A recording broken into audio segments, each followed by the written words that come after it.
Chamo agora, que é o André Augusto Dias. Ele é gerente de ações culturais do Sesc São Paulo. Boa tarde, só fazendo uma correção. Eu sou da gerência de ação cultural do Sesc, da área de literatura e bibliotecas. Bom, antes de mais nada, quero convidar aqui à mesa os nossos palestrantes de hoje. Silvia Castrilon, por favor. Muitas palmas. Felipe Munita e Bel Santos Maia.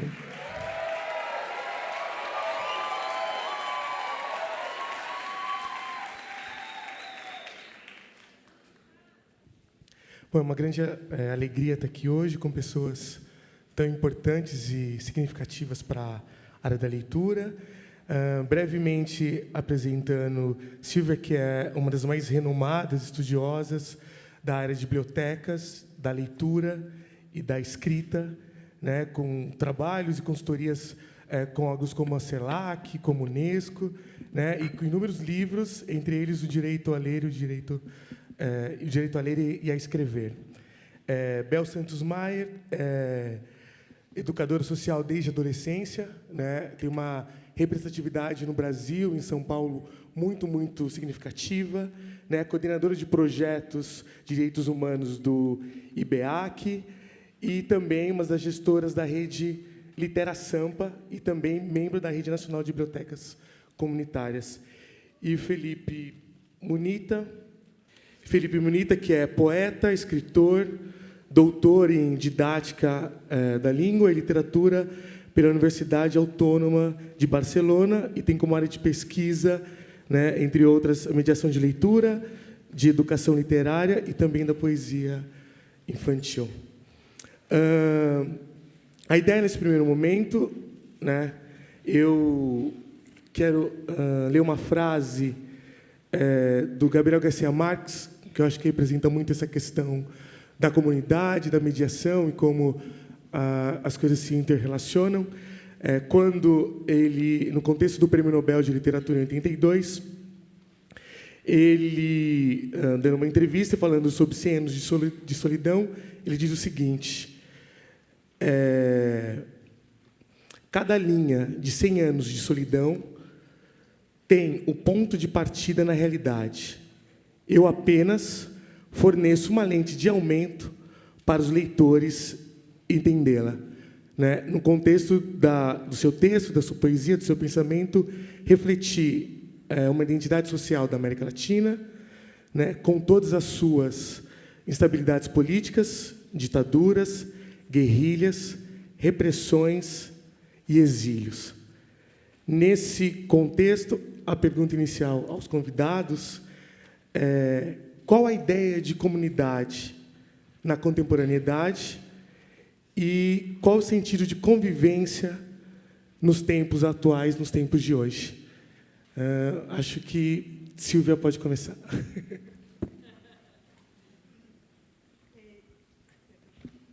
Le pediría a la persona de las imágenes, por favor, poner la primera imagen. Eso. Obrigada. Todas las palabras están viejas, todas las palabras se han enmudecido, todas las palabras se han ensuciado.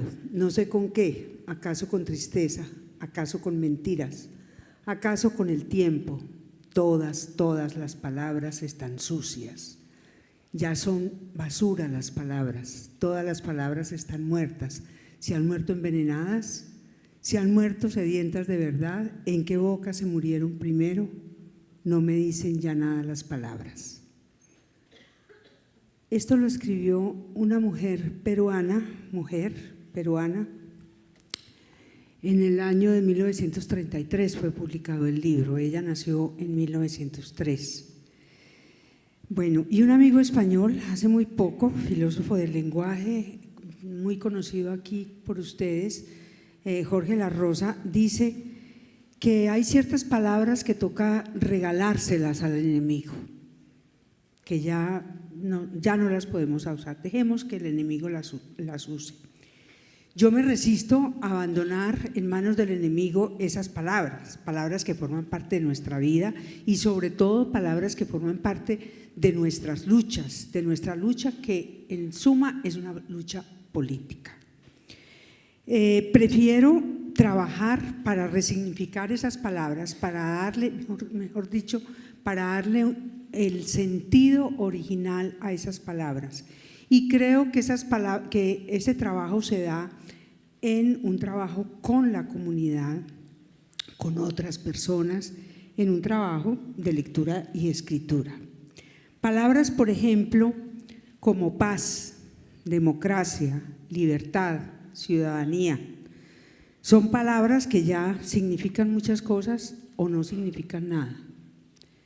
En campos específicos de significación, por ejemplo, en el campo de la educación, palabras o conceptos como flexibilidad, autonomía, sociedad del conocimiento, inteligencia emocional y muchos otros que ahora se emplean para esconder intenciones de privatización de la escuela, intenciones de poner la escuela al servicio de intereses particulares.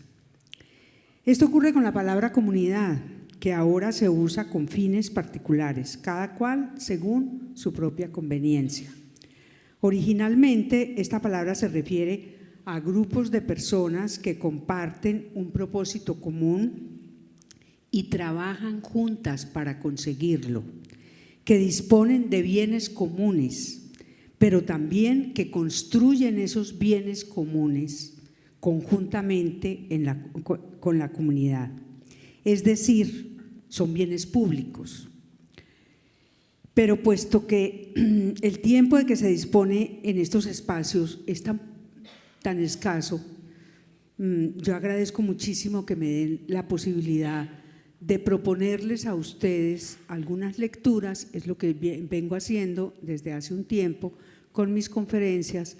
No quiero decir todo porque no se puede en un espacio tan corto, sino proponerles la lectura de otros que han profundizado en estos temas. Y en este caso, el libro que me parece más adecuado para entender lo que significa la comunidad es el libro de Constantino Bértolo, La cena o el banquete de los notables.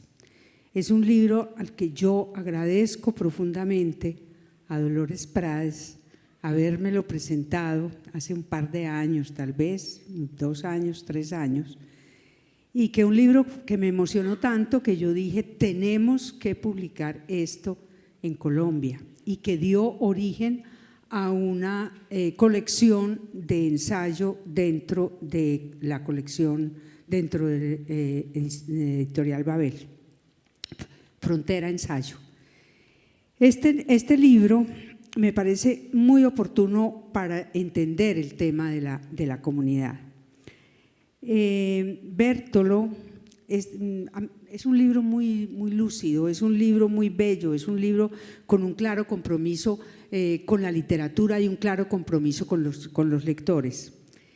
En resumen, y le pido perdón a Bértolo por resumirlo, este autor presenta algunas ideas muy interesantes, tal vez sería mejor decir importantes, sobre el tema de la comunidad, que nos ayudan a pensar y a repensar este concepto y a desbaratar muchos lugares comunes.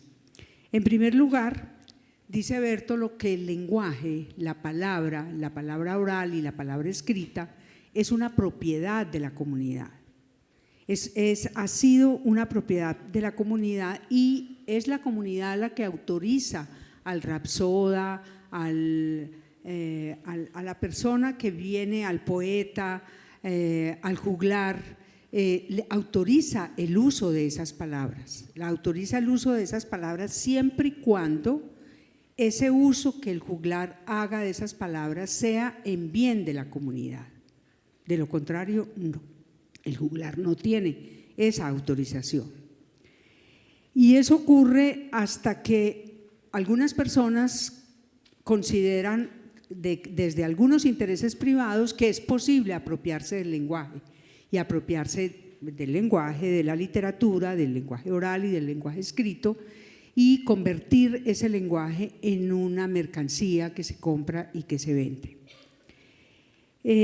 Ya con fines particulares, o sea, despoja a la comunidad de ese bien público que es el lenguaje. Bertolo define la palabra comunidad, él se preocupa mucho por esto, porque él dice, bueno, sí, es la comunidad, pero existen estas comunidades en este momento, actualmente existe este tipo de comunidad que se reúne y construye ella misma sus propios propósitos. Él dice que tal vez no. Y define la comunidad como una comunidad democrática, es decir, que se define a sí misma y que define sus proyectos democráticamente, que construye con procedimientos igualitarios el bien común, o sea, el bien común no es algo que está ahí, ¿no? que se le ofrece a la comunidad, sino que es algo que la comunidad construye. Esto trae consecuencias profundas en todo lo que hacemos con grupos a los que llamamos comunidad, todos los que trabajamos con el tema de la lectura y la escritura.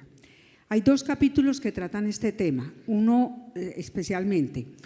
Uno se llama La soberbia del escribir, y ya ustedes pueden deducir de qué está hablando, justamente la soberbia de apropiarse de ese lenguaje de la comunidad, y El lugar de la crítica. Bueno, por otra parte, y totalmente contrario a lo que plantea Bertolo, el término comunidad está siendo empleado actualmente para definir grupos de personas que se reúnen no para satisfacer intereses propios, sino intereses de otros, impuestos desde afuera. Otro escritor español, Fernández Liria, en un libro excelente que empecé a leer hace poco y me ha entusiasmado enormemente y que también lo propongo, que se llama La escuela o barbarie. Él dice, es un tratado en defensa de la educación pública. Él dice que la escuela hoy está siendo sometida a formar personas que deben hacer parte de comunidades, entre comillas, entre aspas, de comunidades del mundo de la producción. Seres humanos, dice, abro comillas, seres humanos sumergidos en un nuevo grupo humano, el de la empresa, que sienta cada vez más fuerte, seres humanos que sientan cada vez más fuerte su pertenencia a la comunidad de la que tiene que estar orgullosa, o sea, la empresa, y motivada como si se tratara de su club de fútbol. Una comunidad humana a la que se pertenece en cuerpo y alma las 24 horas del día. Y él lo que dice es que a la escuela se le está imponiendo ese tipo de formación. En la segunda ronda, esto es lo que, digamos, muy sintéticamente quiero hablar del concepto de comunidad. En la segunda ronda quisiera plantear cómo en Colombia hemos venido trabajando en la creación de grupos comunitarios, digamos, de apropiación, para la apropiación de la lectura y de la escritura.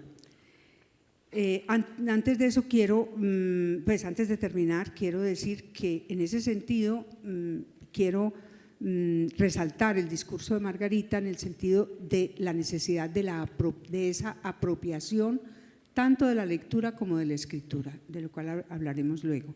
Y también del discurso de Delcio, el hecho de poner el prefijo in frente al cómodo, incomodar, tal vez esa es como la intención que yo quisiera presentar acá.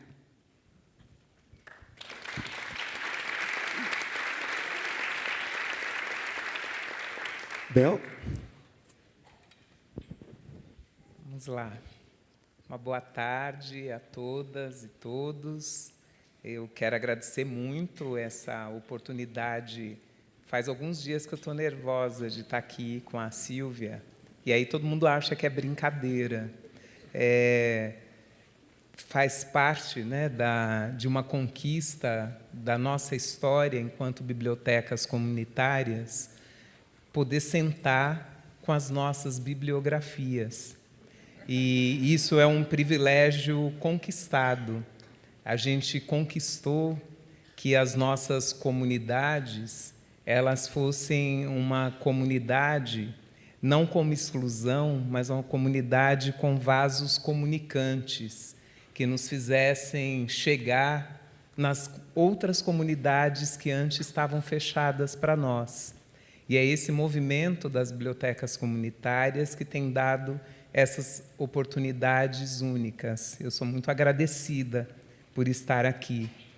Também quero agradecer o formato desse segundo evento, né? Eu estive também no primeiro, e a gente vai vendo cada vez mais, esse é só o segundo, Arte e Palavra, e com uma cara tão próxima das comunidades que estão nesse país. E falar de comunidade é falar de escuta.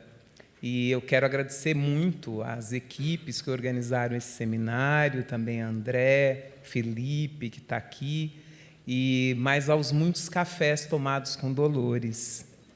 A gente constrói a comunidade com encontros. A gente constrói a comunidade ouvindo, falando, com sensibilidade. Então, eu vou trazer aqui, e também quero agradecer a todos aqui nessa plateia, tem muita gente que me ajudou a ser da literatura. Todo mundo sabe que eu venho da área de exatas, eu fiz ciências matemáticas, mas aí eu conheci tanta gente legal na literatura que eu falei, eu também quero. E aí eu comecei a andar tanto com essas pessoas que hoje trabalhar com literatura, estar no meio de pessoas que vivem a literatura tem ocupado a maior parte da minha vida. Então, eu sou muito agradecida a essa plateia que está aqui, porque são pessoas que me apresentaram, né? O Banquete dos Notáveis, foram pessoas que estão aqui nessa plateia, que me fizeram conhecer. Quando, né, a gente vai falando das literaturas que vão sendo citadas aqui, 100 Anos de Solidão, são pessoas dessa plateia que me apresentaram também. Então, muito agradecida a cada uma de vocês. E eu vou falar, né, esses dias eu postei, né, que a gente só sabe falar fazendo. Né? A gente só vai falando as coisas que a gente foi fazendo na vida. E aí eu vou trazer aqui os 4 momentos que foram me ajudando a trabalhar com esse conceito de comunidade. Eu venho de uma área bem periférica aqui da cidade de São Paulo, do Parque Santa Madalena, e hoje tive a alegria de encontrar uma amiga que esteve sentada comigo nos bancos da escola pública, sonhando em ser as melhores professoras do mundo. A Eulália Brasil, uma amiga que tem sobrenome de Brasil. Eulália Brasil me encontrou 33 anos depois da gente estar lá numa escola sucateada, mas lendo Paulo Freire, lendo todos os autores que a gente podia para fazer a escola que a gente sonhou. E hoje estou aqui, Eulália, no palco. Muito obrigada por tudo que você me ensinou. Quando eu estudava com Eulália, eu já vivia numa casa cheia de gente e não tinha mesa para estudar. A nossa escola não tinha biblioteca, né, Eulália? A gente estudou numa escola sem biblioteca. E aí a primeira comunidade que eu conheci, com esse nome de comunidade, Silvia, foi a comunidade eclesial de base. Então, eu ia para a igreja, para a sacristia da comunidade São José Operário, para conseguir estudar. Porque a mesa que tinha na minha casa era a mesa para acontecer todas as coisas, menos estudar. Porque uma hora tinha menino comendo, outra hora tinha gente costurando, estavam sempre acontecendo coisas. E, na comunidade eclesial de base, foi muito importante, porque tinha uma senhora lá que confiou a chave para mim, a dona Madalena, ela dava a chave e eu podia entrar quando a igreja estava vazia para conseguir estudar. E, para minha mãe, não é que ela não gostava que a gente estudasse, mas era a última coisa. A gente tinha tantas urgências para tratar na vida que estudar era a última. Então, sempre era assim, primeiro faz as coisas de casa, depois você estuda. Mas ir para a igreja ela achava que era uma coisa boa. Ela não ia, mas ela achava bom. Então, essa coisa de falar assim, mãe, eu preciso ir para a igreja.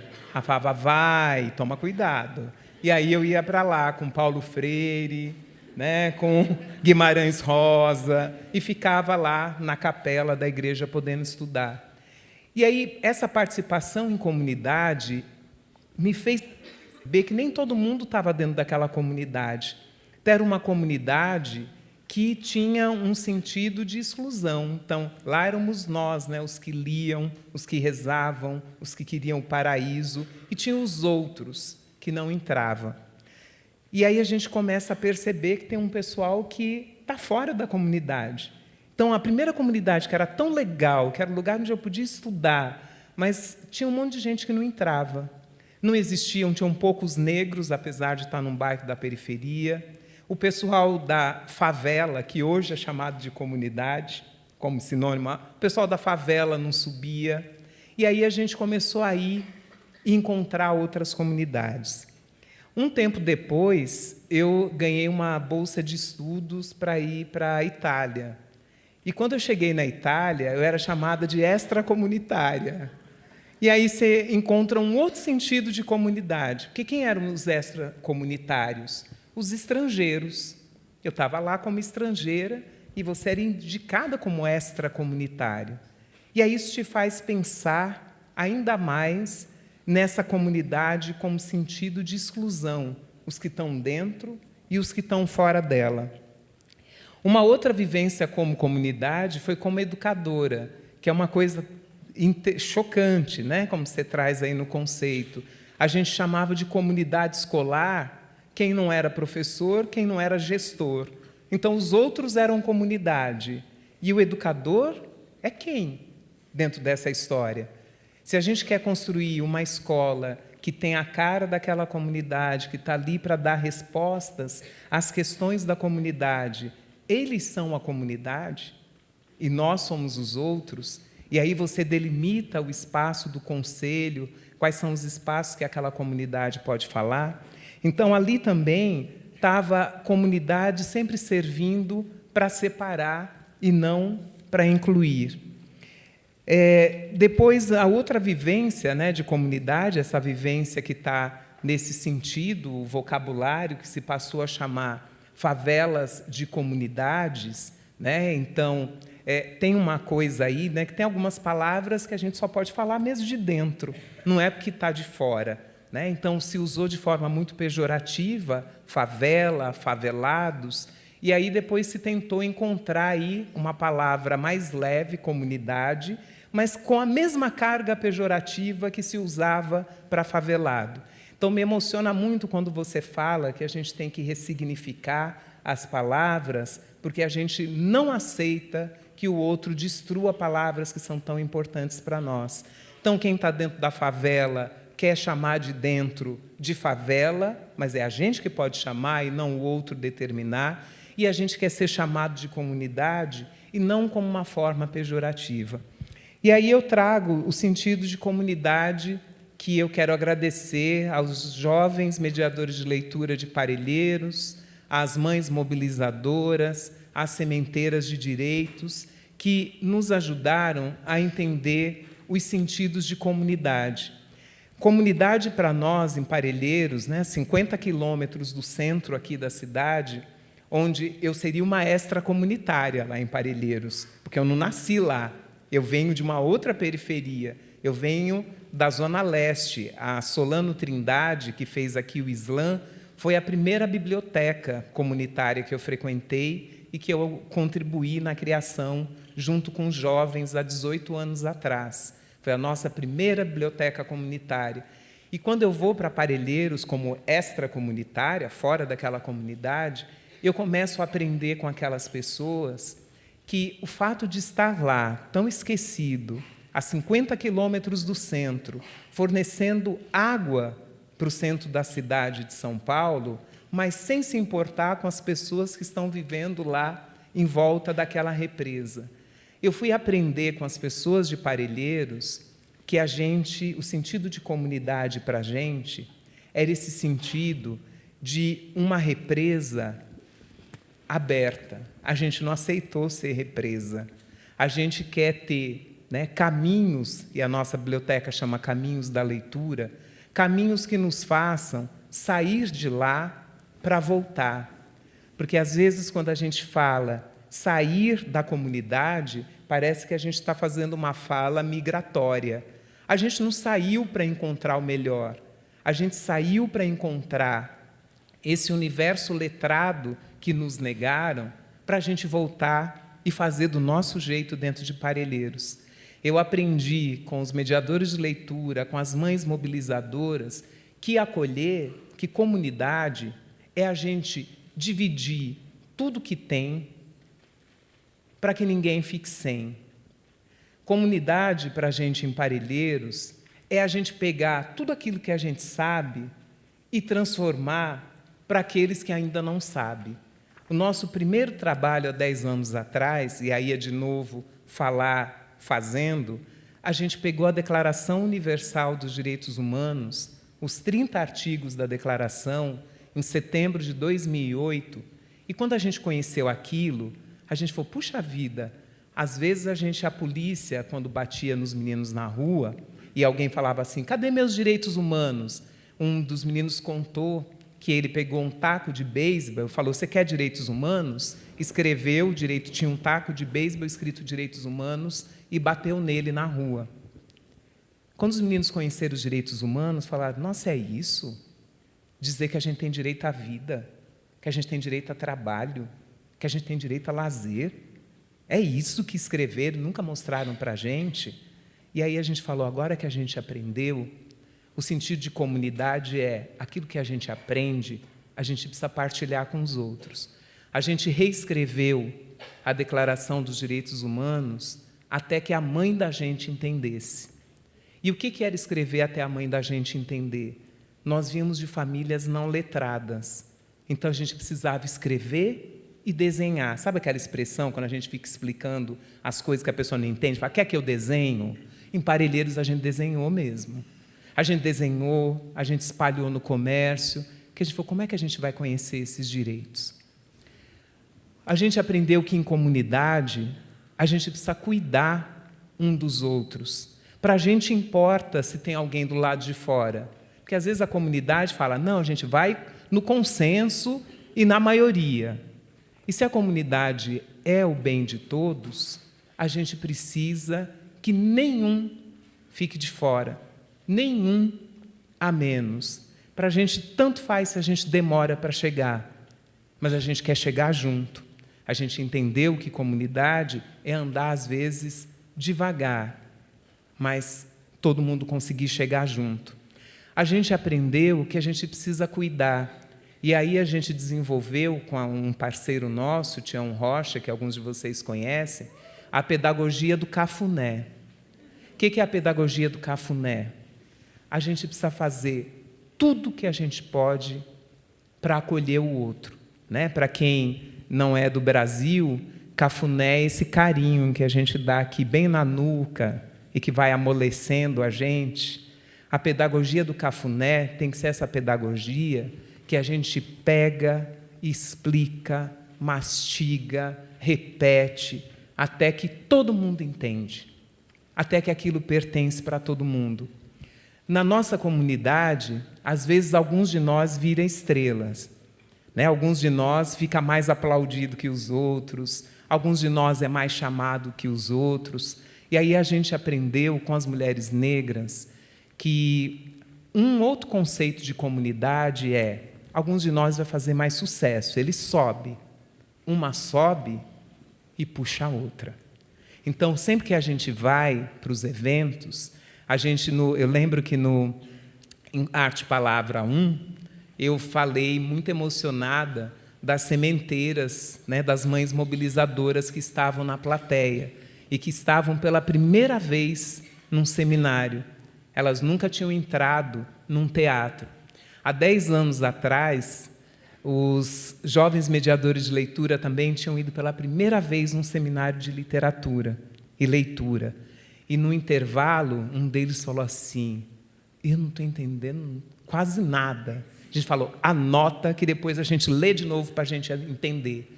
Esses meninos nunca mais saíram de casa sem um caderno e uma caneta na bolsa. sem um livro na bolsa, porque a gente não entende tudo na hora.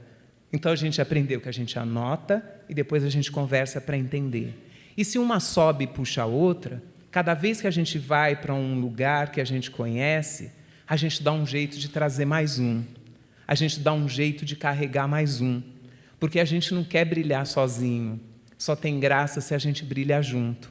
Então, o meu conceito de comunidade, desse aprender fazendo, né, é esse jeito de como é que a gente pensa juntos e juntas soluções para os problemas das nossas comunidades. Como é que a gente constrói consensos? E a gente só pode entender quais são os problemas e as urgências das nossas comunidades se a gente se sente comunidade, se a comunidade não é o outro, o que está da porta para fora. Se a comunidade, a gente se inclui, e se a gente escuta, né? Se a gente é mais falar e também ouvir. Porque como é que a biblioteca vai estar aberta às questões da comunidade se a gente está lá e só fala e não escuta? Então, eu agradeço para cada pessoa que está aqui e que eu nomeei, depois, na segunda rodada, a gente vai poder trazer mais exemplos, para essas pessoas que me ensinaram fazendo os conceitos de comunidade que eu tenho experimentado aí na vida. Obrigada.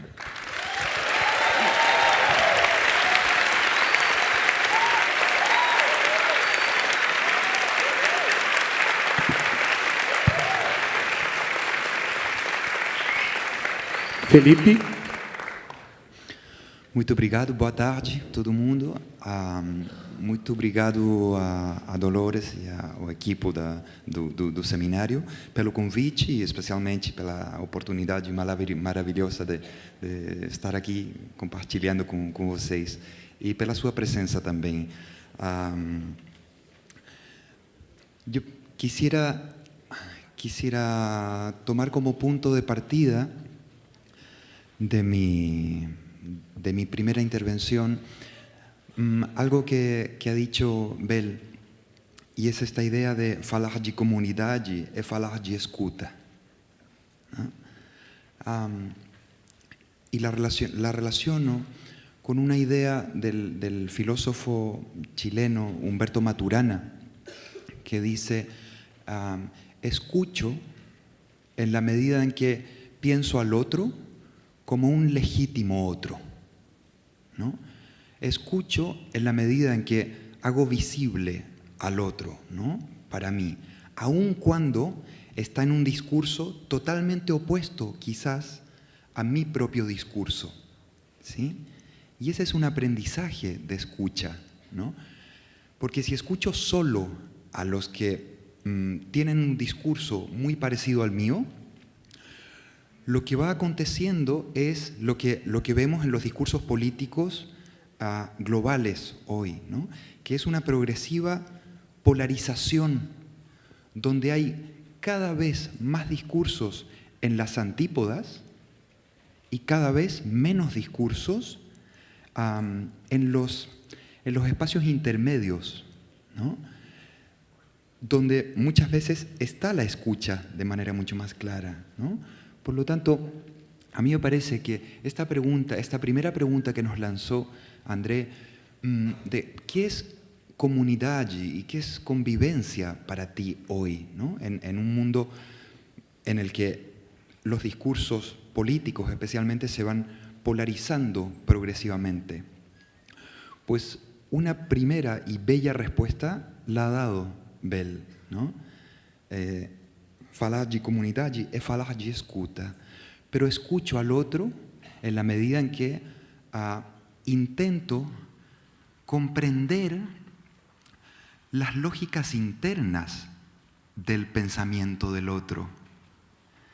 Si escucho al otro y a medida que lo voy escuchando, voy pensando ya, o sea, si el discurso me pasa por acá porque yo estoy pensando en fortalecer mi posición, eso acaba muy fácilmente en una guerra, ¿no? de dos bandos. En cambio, si escucho al otro, insisto, aun cuando su discurso sea diametralmente opuesto al mío, eso es primero un aprendizaje para mí. Primero, un aprendizaje para mí, un aprendizaje relacionado con la capacidad de escuchar. Y esto lo relaciono con algo que dijo ayer Rosani. La gente solo se conmueve con quienes reconoce como iguales, ¿no? Y me quedé pensando en esta idea de el conmoverse, ¿no? Esta idea de la emocionalidad profunda, no solo de ponerme en el lugar del otro, sino de intentar ser el otro también, ¿no? Y pensaba, bueno, ¿y la literatura qué nos ofrece para ese camino, ¿no? de aprendizaje y de intentar ser por un momento el otro, ¿no? La otra? Y una primera experiencia que vino a mi cabeza fue un proyecto maravilloso en el que tuve la suerte de participar en el sur de Chile, en la región de la Araucanía, una de las regiones más pobres de mi país, en el que con un grupo de educadoras, educadores y psicólogas y psicólogos comenzamos a explorar las posibilidades de la lectura mediada de literatura infantil para favorecer los procesos de, llamémoslo así, alfabetización emocional, ¿no? Los procesos de reconocer en ti las emociones, ¿no? De ser capaz también de nombrarlas, ser capaz de reconocerlas en otros, ¿no? Ser capaz de desarrollar una relación de empatía con el otro, que es la base de la convivencia, ¿no? Y de la hospitalidad también de mi parte. Y resultó que luego de muchísimo tiempo de trabajo con niños pequeños de 5, 6, 7 años, descubrimos mediante una serie de estudios y de test y en fin, una serie de todo un andamiaje metodológico que ahora no viene al caso comentar, pero uno de los resultados más potentes fue que la lectura continua de buenos textos de ficción, no de esas porquerías de cuentos sobre la alegría o sobre la tristeza. Eso es un lixo do lixo, ¿sabe? No esas porquerías, sino buenos cuentos de ficción, y esto se relaciona con algo que dijo Margarita, ¿no? De la ficción como un espacio para enfrentar mis miedos, ¿no? Sin perder la seguridad de un espacio de acogida, ¿no? La lectura mediada de buena ficción, acompañada de espacios de diálogo y de conversación con otros acerca de esas lecturas, resultó ser una potente herramienta para desarrollar cuestiones como la empatía, el reconocimiento de emociones en mí, en otros, la gestión de emociones, ¿no? Y eso con la palabra poética, no con el cuento sobre la tristeza, con la palabra poética, esa palabra que expande, ¿no? Y que de entrada parece inútil, ¿no? Parece la palabra más inútil si la consideramos desde las lógicas del mercado, de la producción, ¿no? Es una palabra totalmente inútil. Y sin embargo, es la palabra que nos ayuda a construir identidad, ¿no? Y a construir la relación con el otro.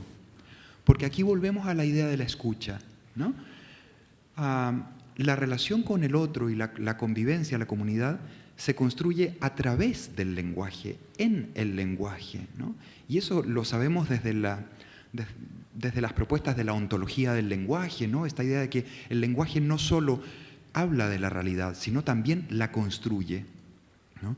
El otro día nada más alguien comentaba aquí en una cena que el nuevo gobierno de Brasil, una de las cosas que está haciendo es cambiar el nombre de la secretaría de, ya no recuerdo de qué secretaría era, ¿no? Da igual. Ese es un gesto clave, porque los grupos dominantes saben muy bien que el lenguaje construye realidad, ¿no? Y que al cambiar el nombre de una secretaría, de un ministerio, de lo que sea, estamos mudando a realidades, ¿sabe? ¿No? Entonces, bueno, pues eran unas primeras impresiones que quería compartir, pero sobre todo volver a esta idea de Bell, ¿no? A escuta.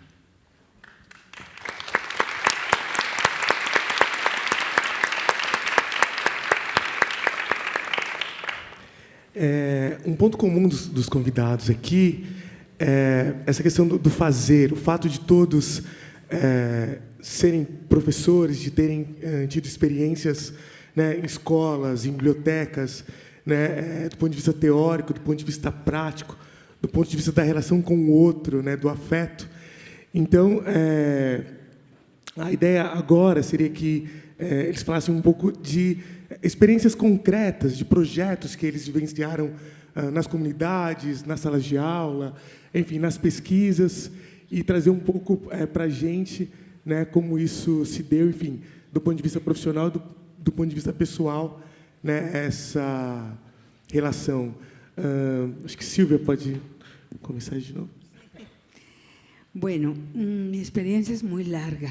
Tengo 50 años de experiencia con esto. Creo que ya estoy cumpliendo más de 50. No, de trabajo, no. Pero digamos que la experiencia con estos grupos y con esta manera de trabajar tiene más o menos 20 años. Hace unos 20 años empezamos en Colombia a conformar grupos de jóvenes, de niños, también de adultos y mezclados, porque nos interesa mucho eso de no establecer esas categorías etarias separadas, sino grupos donde se pudieran compartir diferentes edades. Para leer, para escribir y para conversar. Eran las tres actividades que se hacían: leer, escribir y conversar. Ahora, no era dejado a la espontaneidad. Yo no voy a decir que me gustaría decir que lo democrático no es necesariamente lo populista, o sea, ni lo demagógico. Esos grupos establecidos bajo criterios muy democráticos, como los plantea Bertolo, sin embargo, eran muy preparados de antemano, con personas que acompañaban los grupos y que planteaban, personas que surgían de la comunidad. No éramos un grupo de personas que estábamos llegando allá como en paracaídas, sino buscábamos dentro de las comunidades las personas que tuvieran una trayectoria de lectura, que les gustara leer, que tenían experiencias lectoras y que quisieran compartir con otros esas experiencias. Siempre con personas de la comunidad, acompañados también con estudiantes de literatura, de comunicación, de filosofía, de las estudiantes universitarios, que nos reuníamos, leíamos lo que se pretendía ofrecer a esas comunidades, teniendo en cuenta que lo que nosotros ofrecemos también se intercambiaba con lo que ellos también podían ofrecer, pero sin demagogias. Esto creo que es muy importante, porque muchas veces dicen, no, pues que lean lo que sea, pero que lean cualquier cosa, no importa. No estábamos de acuerdo con esa posición. Pensamos que intervenir, proponer cosas es un acto ético y político, como lo dice Freire, ¿no? Porque no proponer es dar un paso atrás y es abandonar. Lo plantea Freire, pero también lo plantea un educador que a mí me gusta mucho, que es Philippe Mérieux, en un libro que se llama El valor de educar. Justamente él plantea que es una obligación ética y política la de intervenir, la de proponer algo que permita a los demás crecer, lo cual no quiere decir que lo que los demás me propongan no me permite a mí también el crecimiento. O sea, estoy ofreciendo, pero también aceptando que los demás, lo que los demás me puedan ofrecer. Nos preocupaba mucho todo ese tema de las políticas multiculturales a nivel de la administración de Bogotá, porque nos parecía que detrás de todas esas políticas del multiculturalismo había una especie de dividir para reinar, dividir en etnias, razas, distintos tipos de grupos minoritarios, incluso los presupuestos que se hacen para que son presupuestos participativos, también se distribuyen de esa manera y estos grupos empiezan a competir por esos presupuestos. Entonces, en lugar de ser algo que nos permita conocernos mejor y unirnos y trabajar juntos y saber que todos posiblemente tenemos el mismo problema, que es un problema de desigualdad social y económica, ¿no? En todos estos grupos, más bien trabajemos juntos por esto. Entonces también el tema del multiculturalismo lo tratábamos como un problema a pensar, a reflexionar. A mí me preocupa profundamente que alguien, por ejemplo, pueda decir, si usted lee un escritor blanco, ya sabe qué están diciendo los demás. Yo pienso que eso es una manera de negarle a los niños y a los jóvenes y a los adultos negros la posibilidad de apropiarse de algo que es de todos.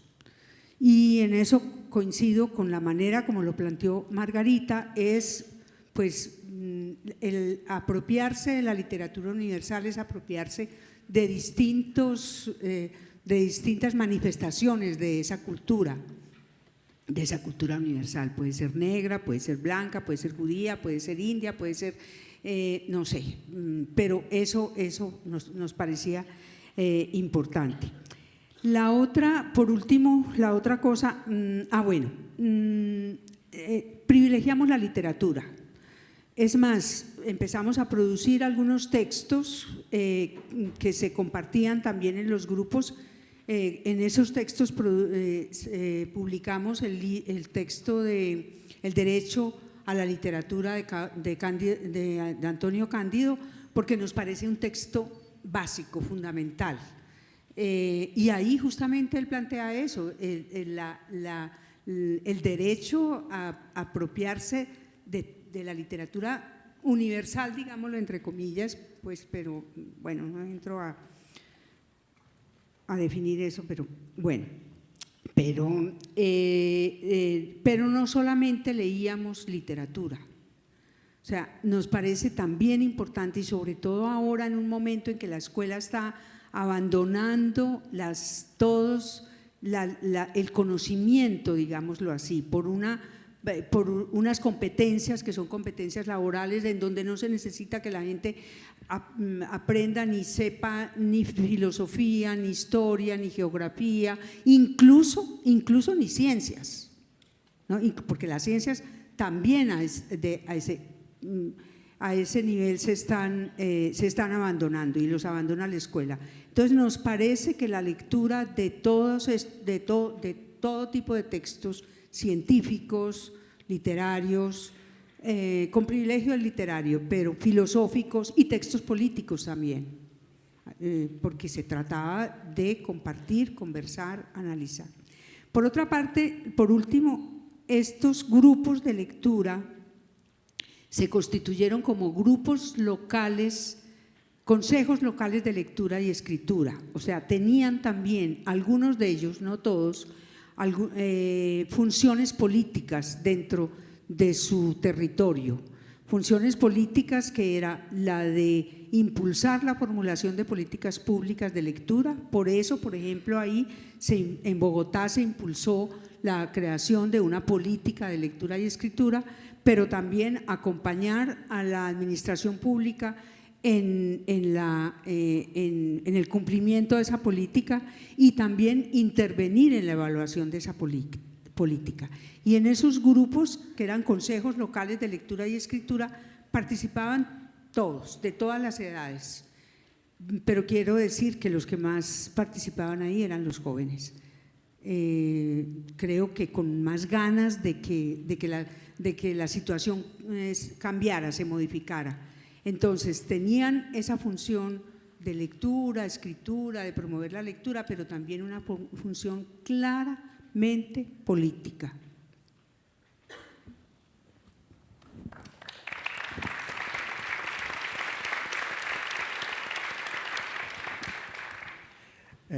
Bel, evidentemente a mesma questão, mas eu gostaria muito que você inserisse nessa exemplificação a relação do Paulo Freire no teu trabalho. Silvia trouxe isso. Agora eu sei que tem uma questão muito visceral no que você faz e queria que você... Tá bom. Eu trouxe algumas imagens, né, porque aqui em São Paulo ainda tem muita gente que não conhece a cidade inteira, porque é uma cidade bastante grande, tem bastante gente que não conhece Parelheiros, então eu trouxe também algumas imagens, algumas de vocês vão se ver nessa foto, porque foi tirada aí no começo do seminário, no sábado, lá na Caminhos da Leitura. Eu tive a felicidade de trabalhar na gestão do Paulo Freire, né? Às vezes os meninos acham que eu estou mentindo, mas como eu tenho já quase 52 anos, então isso aconteceu na gestão da Luísa Erundina. Eu, como professora de matemática, formada em matemática, eu fui uma das coordenadoras da área de matemática e a gente tinha a felicidade de ter reuniões com Paulo Freire. E ali foi o meu primeiro exercício de fazer com que os textos chegassem nas mãos das pessoas. Então, hoje a gente tem a felicidade, aqui tem um grupo grande de parelheiros estudando pedagogia, e eu lembro, no primeiro semestre deles, eles falavam assim, na faculdade estão falando tudo aquilo que a gente já leu na biblioteca. É isso mesmo, né? A gente levou para dentro da biblioteca o que Paulo Freire dizia, né, que a leitura do mundo precede a leitura da palavra, mas ele não disse em momento algum que era só para a gente ler o mundo e deixar a palavra para os outros. Então, isso foi muito importante, a gente pegar o texto, ler Pedagogia do Oprimido, ler Pedagogia da Autonomia, e não o resumo. A gente lia a íntegra, marcando, conhecendo o livro, tendo o livro na mão. Mas, quando a gente começou lá atrás, né, então, aqui é a Biblioteca Caminhos da Leitura, para quem não conhece, é uma biblioteca muito pequenininha, ela é uma biblioteca literária que está dentro de um cemitério, porque, como a gente queria trabalhar com esse conceito mais amplo de comunidade, a gente juntou os mortos de Parelheiros também ao nosso grupo, e é uma biblioteca, o cemitério está avançando, vai ficar cada vez mais perto da parte da biblioteca, ele é um cemitério tombado pelo município, mas é um cemitério ativo, então as covas estão sendo ampliadas, e o nosso jeito foi, né, quando a gente tem essa escuta, uma biblioteca que está numa área de manancial. Então, uma biblioteca que também tem que ter um conteúdo que discute a questão ambiental, de como aquela comunidade pode se apropriar, né, da preservação da sua região. Então, dentro dessa biblioteca, a gente começou a pensar os princípios da permacultura. Então, aqui a gente está sentado num banco de adobe que os jovens construíram, né? Eles que construíram esse banco, adobe de terra, para a gente ampliar, porque a casa do coveiro é muito pequena. Então, é uma biblioteca pequenininha. E, no começo, né, nós começamos lá na biblioteca, o que eu fiz, né? Quem é meu amigo sabe que eu saí sempre chamando todo mundo para ir para Parelheiros, né? Está aqui um monte de gente balançando a cabeça, porque já foi em Parelheiros. Eu falava, vamos ali em Parelheiros? Às vezes demora mais de 2 horas, para ir, e teve gente que demorou até mais de 3 para voltar. Mas por quê, né, que eu chamava as pessoas para ir? Porque a gente queria que essas pessoas conhecessem o que tinha de melhor na produção literária. A gente, em 3 tardes, a gente leu o seu livro, Sílvia. Primeiro, eu só tinha ele em espanhol. Depois, quando a editora Pulo do Gato publicou aqui, aí ficou mais fácil, porque aí eles não tiveram que sofrer a minha tradução para o português. A gente conseguiu ler o livro na íntegra. E a gente ficou lá 3 tardes, porque às vezes chegavam palavras que a gente não conhecia. Então, a gente tinha que ir para o dicionário e procurar para entender. Não fingir que a gente está entendendo. Então, esse absoluto respeito que eu aprendi com Paulo Freire, que a gente tem que ter o domínio da palavra, isso como direito. Nessa biblioteca também, nessa biblioteca tão pequenininha, a gente leu Antônio Cândido, Direito Humano à Literatura. A gente leu Bartolomeu Campos de Queiroz. Nós relemos Vidas Secas. Ontem nós estivemos com Ana Maria Gonçalves, nós lemos Um Defeito de Cor, nos encontramos com ela. Quando nós fizemos a leitura de Eles Eram Muitos Cavalos, de Luiz Rufato, algumas pessoas, né, falavam assim, mas será que dá? Porque a editora emprestou para a gente os livros. Não é um livro muito difícil para adolescentes e jovens? E a gente falou, é o difícil que a gente quer. Mas, no começo, né, a gente começou a levar os amigos, escritores, amigos que trabalhavam com editoras de revistas literárias, para ir lá conversar com a gente e explicar como é que são selecionados os livros. Nós viemos para as livrarias aqui, na Avenida Paulista, porque os meninos e meninas não sabiam a diferença entre biblioteca e livraria, porque em Parelheiros não tinha nenhum dos dois. Então, eles não sabiam qual era a diferença, não conheciam o centro. E aí a gente veio para dentro da livraria para comprar os livros. E aí, depois de desenvolver durante 4 meses o que seria um acervo, e a gente combinou que depois cada um tinha R$50 que podia comprar o que quisesse. E aí, acho que foi a maior venda de autoajuda que a livraria teve. Aí a gente falou, e agora? Aqueles livrinhos para ensinar a ser feliz, como eliminar a tristeza em 5 minutos. Foi assim, e aí a gente falou, e agora? A gente desiste, fala que não tem jeito? Não, ali foi um recado para a gente precisa ler mais.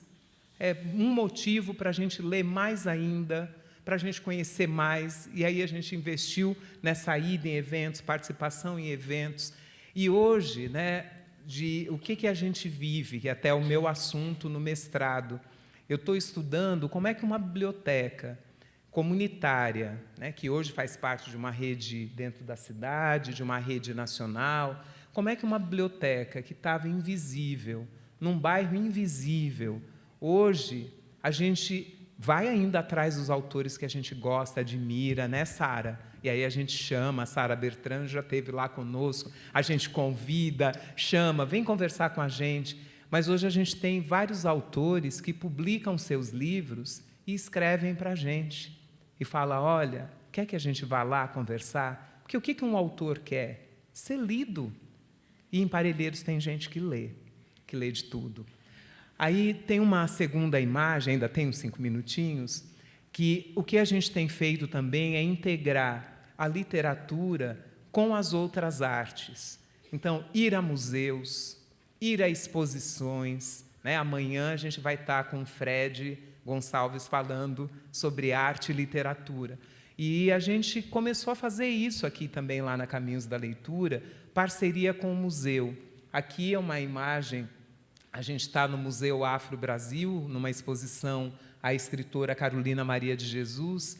O Museu Afro Brasil topou ser nosso parceiro e a gente foi lá para dentro para entender como é que o acervo daquele museu era construído. A gente quis conversar com os educadores, que eram os curadores. Ficamos 1 ano fazendo formações lá dentro do museu, porque para você visitar o museu, você tem que fazer um agendamento. E aí nem sempre tem vaga. E a gente falou, olha, a gente quer trazer a mãe da gente, os vizinhos da gente aqui, para conhecer esse museu. Então, a gente tem o projeto Akpalô, a gente conseguiu construir 3 roteiros de visita ao Museu Afro-Brasil. O ano passado, os próprios jovens organizaram um seminário Literatura e Direitos Humanos que aconteciam em 3 espaços de arte aqui da cidade de São Paulo. Um encontro no Museu Afro-Brasil, um encontro no MASP e o outro, quem que está aqui que pode me lembrar? E o outro foi na Caminhos da Leitura, porque a gente virou espaço cultural, além de biblioteca. Uma próxima imagem, essa é a casa do meio do caminho. Aqui é um dia um encontro que nós estamos com a Estela Barbieri, que tem esse espaço nessa casa. O que é essa casa do meio do caminho? Dentro dessa escuta da comunidade, o que a gente escutou? Em Parelheiros não tem maternidade. Agora tem um hospital, mas ainda não tem maternidade. Nasce muito menino e menina lá, em Parelheiros. E aí tem que ir para Interlagos. Aí você vai para Interlagos, e aí chega... Eu não sou mãe, mas a gente tem acompanhado outras mães, então ela acha, principalmente as mães de primeira viagem, ela está sempre achando que está na hora. Aí ela vai, aí chega lá, fala assim, olha, não está na hora. Volta para casa e vem amanhã, vem depois. Só que o volta para casa são 2 ônibus, e às vezes muito mais de 2 horas. Aí a gente começou a escutar isso. A gente começou a escutar que tinham mulheres que tinham perdido a vida nessa volta, porque era uma gravidez de risco e não conseguia chegar. Aí o que a gente fez com essa escuta?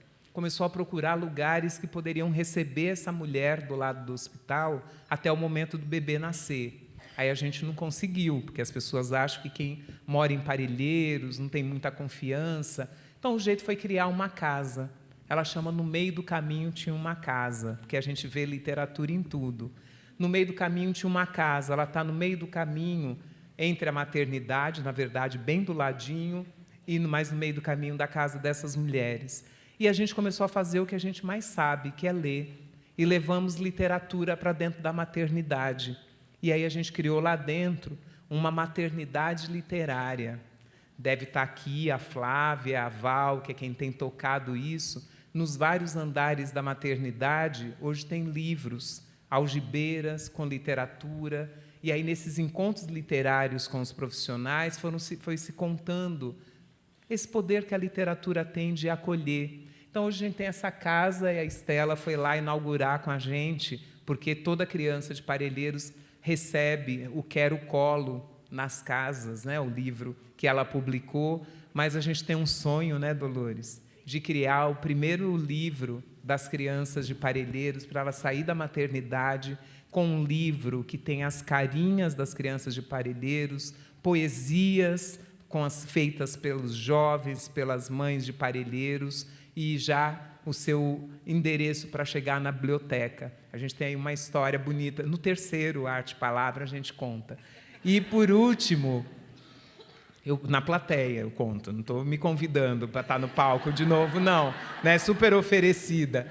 E aqui, né, a última imagem que eu trago, essas algibeiras, né, que são esses expositores de livros que a gente tem espalhado por todo lado em Parelheiros. Então, tem na sorveteria, no supermercado, nas unidades de saúde, porque a gente precisa ter livro. Como é que você forma leitores se as pessoas não se encontram com livros nos lugares em que elas estão? Então, além de livros, a gente precisa de mediadores de leitura. E, quando a gente chama de mediador de leitura, tem os nossos mediadores que estão sendo formados ou em processo de formação, alguns já muito experientes, que tem a rede nacional aí de bibliotecas, que também está aqui, e a gente desenvolve muitas formações coletivas, né, Rafa? E aí a gente tem aí mediadores incríveis, mas também a gente tem que ir formando novas pessoas. Quem sabe ler dentro da comunidade precisa apoiar o outro que não sabe ler, lendo para ele, mas também alfabetizando. Então, a gente tem aqui, né, 2 imagens que são desses momentos nessas algibeiras, e as crianças vão chegando, a turma vai chegando, e aí tem gente que vai lendo, a outra está posando para a foto, ela não está nem aí com a leitura, ela viu um celular e ela queria aparecer nessa foto, mas a Sueli está lá, continua lendo com as outras. Então, a gente tem feito esse trabalho de muita insistência. Então, assim, para nós, né, a gente não é né, time de futebol, né, não é quadra que só começa, está lotado. Não, a gente trabalha com um grupo pequeno. Se tem só 3 para ser alfabetizado, como o pessoal do Vargem Grande faz, homens que não sabiam ler e escrever. Então, assim, como você vai convidar para a leitura? Ele precisa ler e escrever, mas ele tem vergonha de ir para a escola. Então, alguém tem que ir lá. Aí ele fecha a porta do bar e a professora fica lá com eles, ensinando a ler e escrever. Então, são essas coisas que a gente tem feito. E aí, por último mesmo, né, a gente começou agora um projeto de literatura e direitos humanos. Pensando nisso, Silvia, que você falava, né, cada vez mais o espaço da escola está ficando difícil, os professores com medo de conversarem sobre alguns temas.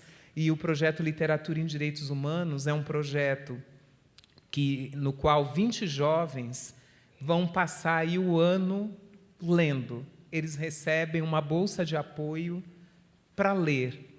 E ler o quê? Ler tudo. Porque, assim como a gente fala, qual é o lugar da comunidade na mediação? É o lugar que ela quiser e aquele que ela ainda nem sabe que quer, porque ela acha que livro não é uma coisa que diz respeito a ela. Então, o que a gente tem o direito de ler? Tudo. Então, nós escolhemos 6 autores, escritores e mediadores de leitura que estão selecionando. Tem uma que está selecionando só clássicos europeus. Tem uma que está selecionando só autores africanos. Uma que está selecionando autoras mulheres de todos os continentes. Um outro autor está selecionando autores contemporâneos. E a gente quer ler nessas 50 obras, a gente espera que esses meninos tenham acesso, seja uma porta de entrada para esse universo que a literatura oferece. E o nome do projeto é Literatura para Ler, Ver e Contar. Porque a ideia é esses jovens se encontrarem para ler juntos, para conversar juntos e depois contar. Pegar escrever sinopses, produzir vídeos, do jeito que eles sabem e espalhar a literatura. Então, a gente acredita, qual é a literatura que a gente tem direito? É toda, não é só aquela que fala da gente. Eu quero saber o que fala dos outros também.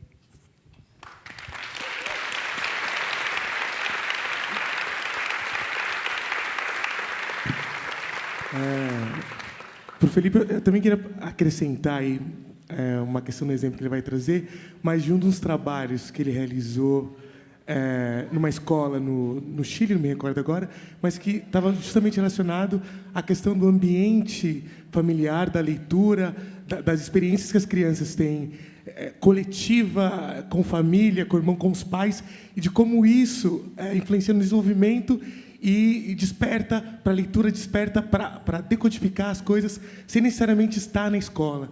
É um trabalho lindo que você teve, eu li um relato sobre isso e acho que seria bacana de falar un pouquinho. Claro, realmente el lector nunca es un solitario, ¿no? Una solitaria. Siempre es, lo conversábamos el otro día, siempre es una figura muy social, ¿no? Y por lo tanto, si cada una y cada uno piensa en su propia trayectoria de lectura, está llena de mediaciones, está llena de encuentros, ¿no? De otras y otros que nos descubrieron pues, un libro o que una familia pues, nos descubrió una manera de acercarse a la cultura escrita, o de profesores que nos descubrieron cómo ir un poco más allá de la lectura que yo puedo hacer en un momento determinado de mi vida, ¿no? Por lo tanto, esta idea social a mí me parece clave para pensar la lectura y por eso la formación de lectores. Y en ese camino yo creo que no hemos insistido lo suficiente en aquello que Graciela Montes lo ha dicho de manera muy, muy bonita, ¿no? La escuela es nuestra gran ocasión para formar lectoras y lectores en en todos los grupos sociales, ¿no? En nuestros países, quizás en Noruega o en Suecia no lo es tanto, pero en nuestros países es la gran ocasión. Y ayer hay algo que no se dijo con claridad cuando se habló de la presencia del Estado en la periferia, en los barrios, ¿no? Y realmente una presencia del Estado no puede pensarse sino desde la posibilidad de tener buenos profesores en esas escuelas públicas, con buenas condiciones de trabajo, ¿sí? Y con buenos materiales de lectura. Esa es la presencia del Estado que necesitamos, ¿no? Y eso creo que hay que remarcarlo lo suficiente, ¿no? Y yo diría algo más, buenos profesores y bien formados. Ha salido aquí más de una vez la idea de libros en cajas cerradas, ¿verdad? Y eso lo hemos visto en Chile, porque ya lo dijo Sara, lo hemos visto en Colombia, que también surgió, lo hemos visto en Brasil muchas veces. No hace mucho leí un libro que se llama A Literatura Fora da Caixa, ¿no? Y precisamente porque alude a muchas experiencias de libros que llegaron a escuelas y que quedaron en cajas. Claro, pero la cuestión es que si ese profesor o esa profesora tiene miedo de abrir ese libro, dejemos de pensar en el discurso de culpabilidad, ¿no? De él o ella es el culpable. Realmente, si hay algún culpable, somos las universidades que no hemos sabido dar argumentos durante 3, 4, 5 años de formación profesional para la necesidad de abrir esa caja, ¿no? Por lo tanto, si vamos a comenzar a buscar culpables, en realidad el primer culpable soy yo, que soy formador de formadores, ¿no? Por lo tanto, dejemos un poco ese discurso de culpabilidad, ¿no? Y pensemos, ¿qué supone profesores con buenas condiciones, con buenos materiales al abasto y con buena formación? ¿Sí? Y ahora conecto con la idea de socialización. No sé si podemos mostrar una imagen que traía. Voilà.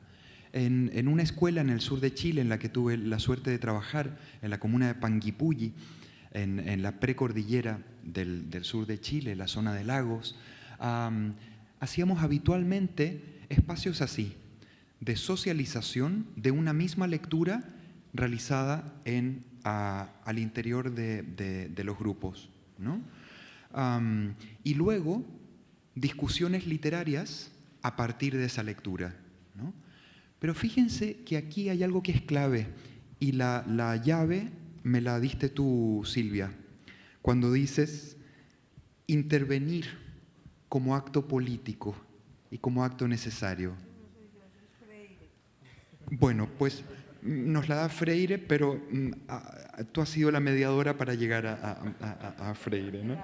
Pero has dicho, al César lo que es del César, pero has dicho, no es dejado a la espontaneidad, ¿no? Sino que aquí hay acciones planificadas de encuentro con lo escrito. Y eso nos lleva a repensar nuestros propios supuestos sobre la mediación de lectura, ¿no? Porque, por ejemplo, primer supuesto que escucho muchísimo, nunca más lecturas obligatorias. Lo escucho siempre. Yo no estoy de acuerdo. No estoy de acuerdo. Yo quiero lecturas obligatorias en el aula. Esa es una lectura obligatoria. Ese niño no ha decidido leer o no leer ese libro. Pero la cuestión es, ¿con qué objetivos educativos vamos a llevar una lectura obligatoria? Si es que no va a haber ningún acompañamiento, no me sirve. No me sirve. Pero si yo voy a proponer una intervención educativa que ayude a esa niña, a ese niño, a descubrir un corpus que quizás por ella sola no va a descubrir, pues venga esa lectura obligatoria. Si voy a pensar una intervención educativa que ayude a esa niña y a ese niño a construir, a co-construir con sus compañeros una interpretación más compleja sobre esa obra, bienvenida a la lectura obligatoria. ¿Que la lectura siempre tiene que ser obligatoria? No, en absoluto. Yo defino los corpus y las prácticas de lectura en función de mis objetivos socioeducativos. Si en algún momento quiero avanzar hacia una interpretación más compleja sobre lo leído, pues voy a necesitar que haya una lectura obligatoria como esa. Pero para luego socializar, no para luego contestar preguntas idiotas sobre de qué color era el calcetín del personaje. ¿Sí? ¿Nos entendemos? Segunda fotografía, por favor. En un barrio obrero del Extrarradio de Barcelona, una compañera, Lara Reyes, abre periódicamente, diariamente diría yo, espacios de lectura individual, ¿no? Abrir espacios para leer con otros, como la fotografía anterior, pero también para leer consigo mismo, ¿no? Pensemos, ¿cuándo abrimos esos espacios en nuestras escuelas, ¿no? Y pensemos, cuando los abrimos, ¿cuándo estamos, como esa maestra, leyendo con ellos, sin zapatos, ¿no? En un espacio diferente, y no corrigiendo exámenes, ¿no? Porque claro, si te digo, mira, ahora tienes 20 minutos para leer, ¿no? Tú lo que gustes, ¿no? Pero yo mientras voy a hacer algo, lo que es importante realmente, ¿no? Corregir examen, ¿no? Entonces, diversificar los espacios y prácticas de lectura. La siguiente, por favor.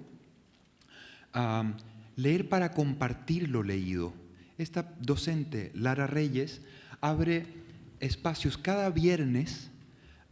Los niños pueden llevarse un libro a casa, pero luego al viernes siguiente hay un espacio para compartir con el resto lo que a mí me ha parecido ese libro, a quién de mi grupo se lo recomendaría, ¿no? Y por qué.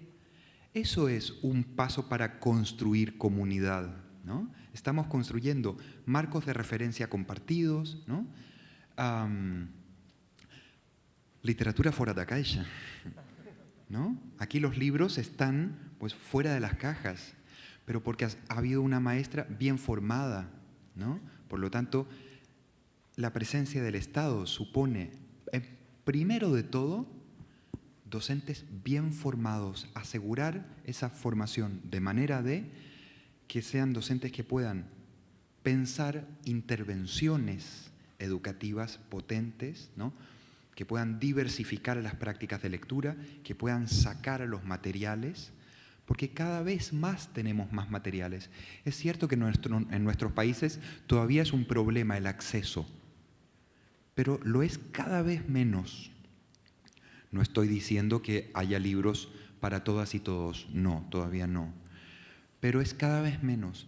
Un ejemplo, en Chile, con una política pública sistemática y continuada y sostenida en el tiempo, pasamos de tener un 5% de bibliotecas en escuelas al reinicio de la democracia, ¿no? El año 90, a tener una práctica totalidad de escuelas con buenas bibliotecas escolares, ¿no?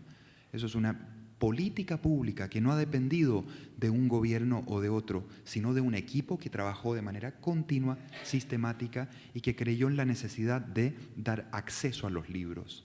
La siguiente, por favor. Vale. Pensemos ahora un poco en el espacio de diálogo de lo escolar con lo extraescolar. Y pensemos en la exposición museográfica. Vamos a los museos, Bel. Un espacio que es, sobre todo, un espacio de exclusión. El museo es el espacio que grafica de manera más clara la idea de este lugar no es para mí, ¿no? No es para mí. No me siento invitado a disfrutar de las prácticas y objetos culturales que hay ahí, ¿no? Un equipo maravilloso como la Casa de la Literatura Peruana en Lima, Perú, ha realizado continuos proyectos de trabajo con las barriadas de Lima, la periferia de Lima, niños que con intervenciones educativas con acompañamientos, han sido invitados a disfrutar de ese espacio museográfico. No es, vamos al museo, disfrútalo. No. Del mismo modo que estoy muy en contra de esos discursos de promoción de la lectura, del placer de leer, de decir, toma Silvia, lee, disfrútalo. Es que no funciona así la literatura. No funciona así.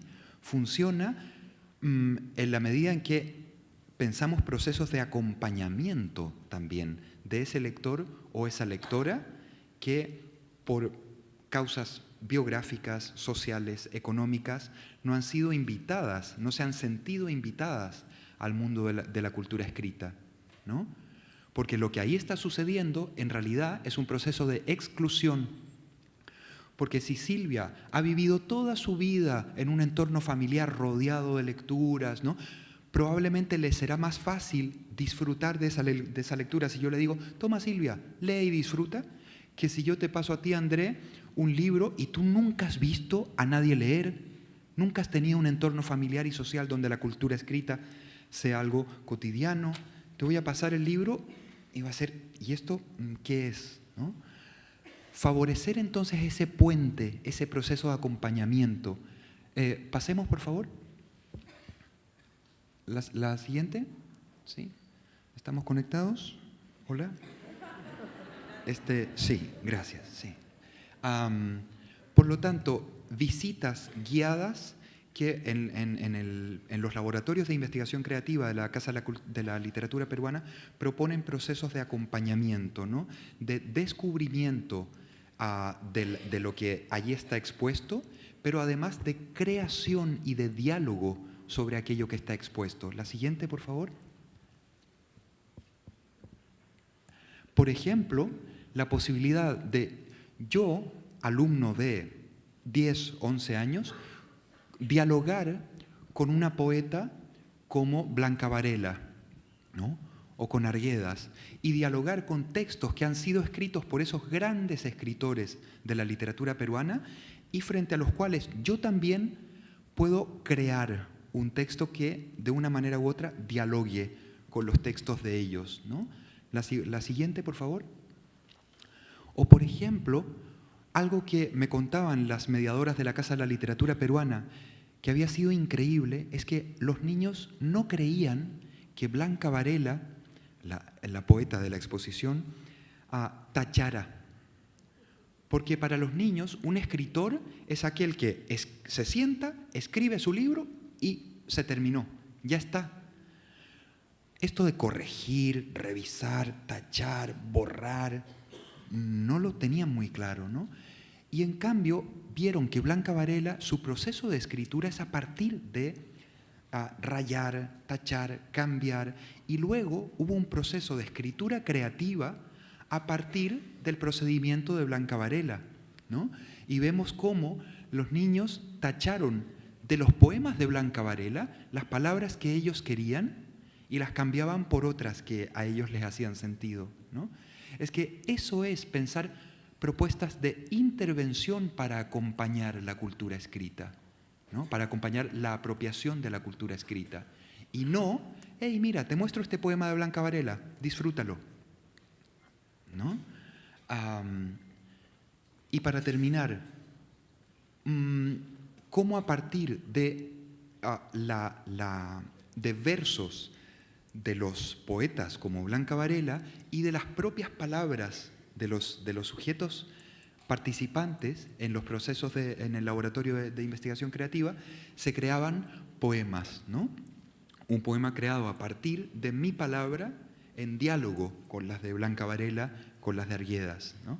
Por lo tanto, cuando tú nos lanzabas la pregunta, proyectos interesantes de mediación, realmente yo aquí veo un común denominador y son procesos de acompañamiento del lector, especialmente cuando esa lectora, cuando ese lector no se han sentido invitados, insisto, por condicionantes económicas, sociales, biográficas, no se han sentido invitados al universo de lo escrito, ¿no? Y piensan, esto no es para mí.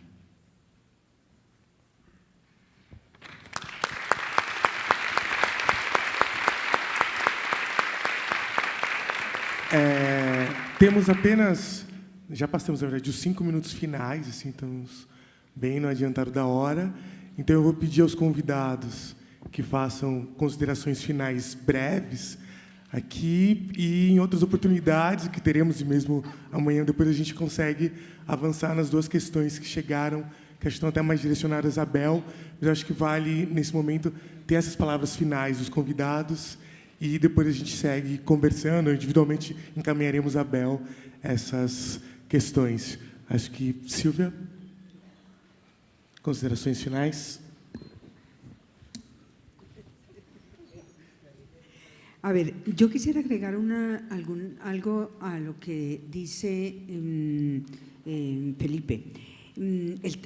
La cuestión de la escuela, para mí es fundamental el tema de la escuela, además porque la escuela es tal vez de lo último que nos queda de público, porque todo está incluida la escuela misma que se está privatizando, no por medios de una privatización directa, sino indirecta.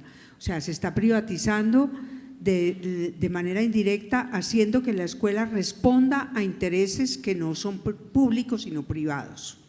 Que formen, por ejemplo, todo el discurso sobre la formación en competencias, sobre el vaciamiento de toda la cuestión de contenidos de literatura, de filosofía, incluso de discurso científico. Eso por ejemplo, de que la escuela está sirviendo a la sociedad de conocimiento es mentira, es que la sociedad de conocimiento no existe, si mucho una sociedad de la información, que son datos sueltos o competencias que sirven para un trabajo concreto. Yo agregaría entonces que voy a decir una cosa que va a generar un descontento total y un desconcierto, y no voy a poder explicarlo bien. No sé, ahí lo suelto, ahí lo dejo. Es que la escuela esto lo plantea y lo planteó aquí en Brasil Jean Machelain, un educador belga. La escuela debe cerrarse a la sociedad, estar cerrada a la sociedad. O sea, cuando se habla de que la escuela tiene que estar en relación con la comunidad, obviamente la comunidad con proyectos, con los padres y todo esto, eso es imposible negar esa necesidad de esa apertura hacia esa comunidad. Pero cuando se dice cerrarse a la sociedad, es cerrarse a los intereses que la sociedad le impone desde afuera y que no son intereses comunitarios, ni mucho menos, ni democráticos, sino intereses que fortalecen el capitalismo. Las grandes empresas y esto, lo que los empresarios necesitan como trabajadores, o bien unas personas de altísima, con un nivel de conocimientos muy alto, que son muy pocas, y mucha gente con un nivel no de conocimientos, sino de competencias para insertarse en un mundo laboral, que además tampoco nadie se lo garantiza que lo va a lograr insertarse en ese mundo. Por otro lado, el tema me recordó lo de todo el mundo tiene derecho a no leer. Penac es tan citado como Freire en ese tema de que la lectura del mundo precede a la lectura de la palabra, y ahí se termina la cita. Él sigue diciendo en ese momento, pero la lectura del mundo requiere, y eso lo dice a continuación, pero no se cita así, requiere de una lectura de la palabra en profundidad. Y el tema de la profundidad me parece importante, por eso me parece importante lo que dijiste sobre el esfuerzo y el ejercicio y todo esto, porque es lectura en profundidad y no necesariamente lectura lúdica y recreativa. Puede ser placentera, pero no necesariamente es lúdico y recreativo, pero ese es otro tema bien difícil de tratar, el tema del placer como lema y todo esto. Silvia, perdona, sí, 10 segundos. Sí. Es que ya que quedan esos hilos también aquí dando vueltas, justo ahora acabamos de publicar en la revista Emilia de traducir un artículo mío muy breve en el que intento yo problematizar precisamente esta cuestión del placer, de la lectura lúdica o no. Entonces, bueno, queda como una invitación. Me encanta y me gusta mucho que lo digas, porque ese es uno de mis caballitos de batalla, ha sido siempre el de cuestionar ese lema de la lectura lúdica. Lo ha sido también de Graciela Montes. Ella tiene un texto muy importante que se llama El placer de leer, otra vuelta de tuerca, ¿no? Que creo que es un texto básico, está en el libro publicado por Fondo de Cultura Económica. Bueno, Pennac también es citado a medias. Pennac dice: los derechos del lector es no leer. Él dice, hay un derecho que es el de no leer, pero Pennac lo dice muy claramente. Eso no significa que desconozcamos el hecho de que muchas personas pueden negarse a leer, pero no ser excluidas por la lectura. Porque si de antemano están excluidas por la lectura, entonces pues negarse a leer no es una decisión propia, no es una decisión consciente. Quería agregar eso. Bueno, y como ustedes, algunos presentaron algunas lecturas que se hacen en estos grupos, yo quería mostrar cómo, por ejemplo, en los grupos nuestros hemos leído un libro que me hace recordar lo de la mesa, que no había mesa para comer, que es el Pena de Ganso, de Nilma Lacerda, en donde justamente no hay mesa para leer y para escribir, y que en un momento dado se derrama la tinta sobre el mantel, sobre la mesa, y ella trata, Aurora, que es la protagonista de este libro precioso, hacer unos trazos, tratar de escribir, porque es una niña. Bueno, Pluma de Ganso es un libro sobre la exclusión de las mujeres de la escritura, ¿no? Bueno, no, estoy diciendo una cosa terrible, no es sobre eso, es una bellísima novela donde la protagonista es una niña que ha sido excluida de la lectura y de la escritura. Eso lo hemos leído junto, por ejemplo, con otros textos como Habitación Propia de Virginia Woolf, como un texto precioso que tiene Roger Chartier sobre el tejido y el texto, ¿no? O sea, el tejido del bordado, con el texto también de Ana María Machado, que está publicado en un libro que se llama Punto de Fuga, ¿sí? Punto de Fuga. El libro, ahí hay un texto también sobre la araña, sobre Aracne, la araña y la escritura, el tejido de la araña y el tejido de las mujeres, y la relación de eso con la escritura, con las mujeres tejedoras y mujeres escritoras. Entonces, combinar esa serie de textos ha sido muy interesante, ¿no? Porque son textos muy distintos que tratan un tema desde muy diversas, algunos son ensayos, otros son textos literarios, y eso ha sido, tratamos de hacer eso, de proponer. A partir de ahí, las mismas personas que están en el grupo proponen otros que se añaden a estos que nosotros estamos proponiendo.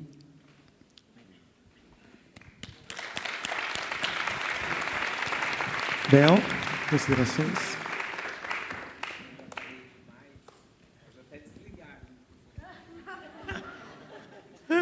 Tá. Não, eu já falei bastante, né? Eu vou só deixar o convite para quem estuda literatura, para quem escreve.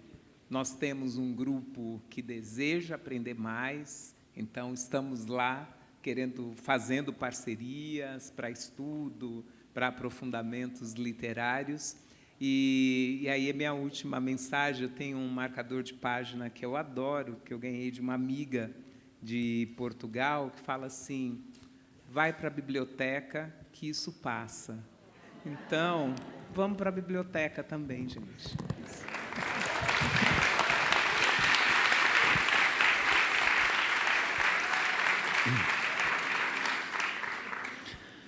Yo solo quisiera agregar una última idea muy breve en relación a la noción de comunidad, a partir de las imágenes que mostré, y es la siguiente. En las primeras imágenes de las escuelas, la idea de comunidad se construye en relación a los otros, ¿no? A mis pares, con los cuales leo en esos espacios, ¿no? de lectura colectiva o de presentarles a otros el libro que yo he leído esta semana, ¿sí? Por lo tanto, es una construcción de comunidad, por decirlo de alguna manera, en horizontal, ¿no? Con otros, con mis pares. Y en la segunda experiencia de la Casa de la Literatura Peruana, ese otro es diferente, ya no es solo mis pares, sino también es alguien que me precede, ¿no? Es una poeta que vivió muchos años antes que yo y por lo tanto es alguien que ya no es un par mío, ¿no? Por lo tanto, en ese segundo caso, creo que nos ayuda a pensar también en la idea de una construcción de una comunidad en vertical, ¿no? Es decir, un diálogo no solo con otros mis pares hoy, sino también con ese pasado del cual provengo, ¿no? Una comunidad en horizontal y en vertical. Y ese pasado es siempre múltiple, es siempre diverso, porque a veces es un poema, ¿no? Y te doy el paso enseguida, es un poema del canon literario peruano, como Blanca Varela, pero a veces pues es, no sé, una madre que canta las canciones de cuna que su abuela cantaba, ¿no? Por lo tanto, esa comunidad en vertical también me parece bonito. Pero es que eso hace la literatura, eso es lo que permite justamente leer con los ojos a los muertos, ¿no? Como lo diría Quevedo. La literatura es la que nos permite leer a los muertos. ¿Qué es lo que no hace la escuela? Porque en la escuela, como toca llevar a los escritores a la escuela, entonces no pueden leer a los muertos, ¿no? Eso también se excluyen del canon de la escuela los escritores que ya no están.